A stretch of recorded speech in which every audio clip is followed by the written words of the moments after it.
Hello, middle school parents. I have had several of you reach out with some questions about Infinite Campus with regards how to get to it, what is posted there, what their student needs it for, or how to find assignments that their child might be missing. So I wanted to do a quick tutorial just to show you what they'd see and what it is used for. So your student, to go to Infinite Campus, needs to log into what's called Rapid Identity, and it would look like this NC EdCloud logo up here. They have access to that. All of the students know how to log in. Now, when they get in, they're given several apps to choose from. My screen looks a little bit different because I have several of the teacher apps, but they are going to scroll down. I wish it was called Infinite Campus on here, but it's not. It's this one that says NCSIS, and it has like the navy blue North Carolina map on it. That is actually Infinite Campus.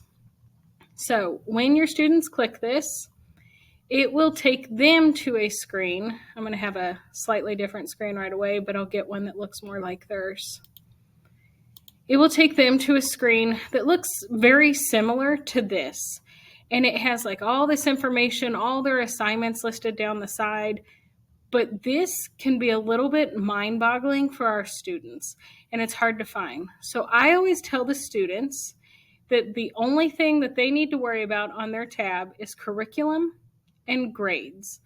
Now, they only need to go to my ELA page when they are looking for work for my class.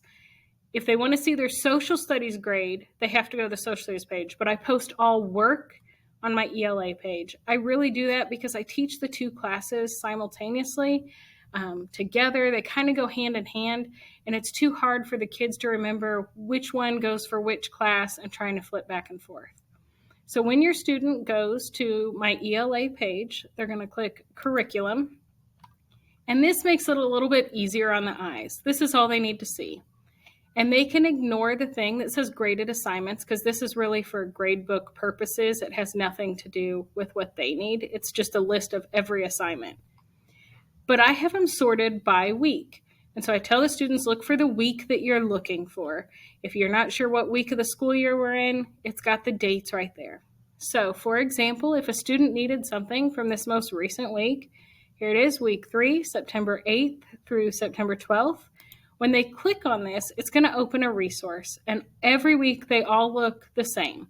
At the very top, it's going to say, due this week, and it shows the students what I am taking a grade for throughout that week. So by Friday, if they're looking at something saying, well, I didn't do that or that, then they know they're falling behind. It also gives them a chance to anticipate what big things we're going to be doing, whether it be a test, a quiz, projects, but they have access to it. The part that's most important for a lot of parents and students is down here. This is basically my lesson plans, but put in terms for the kids. So they look for the day they want, and they can see on Monday we started by everyone had to check their grades on Infinite Campus. I try and start every Monday the same way so that students know what they're missing and how to fix it. Then we did our warm-up, and for this particular day, it was 15 minutes of my path. I reminded them that that is one of their grades, so they needed to do that. And I set a timer. I'm instructing the class. This is just if they're not there, if they need guidance. Then we took notes on what it meant to be a great writer and all that. I instruct the notes. I have the notes up on my smartboard.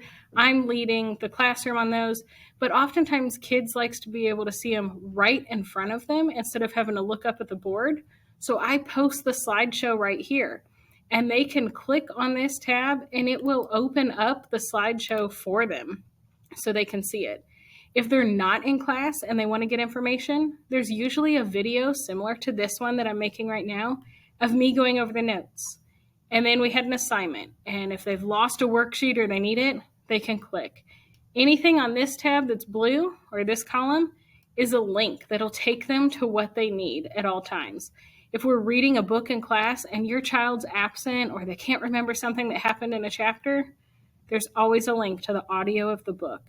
I always have things posted if they finish their work early and they have nothing else to work on. These are games that are approved that they can play. They're games that I've made, whether it be geography or English ones. But each week I post everything they need for that week.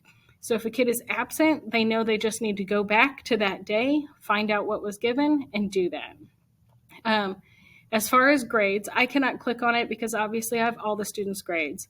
But if you want to see your students' grades and you don't have access to the parent portal, which is available and there is a unique ID, I believe you need to get that from the office.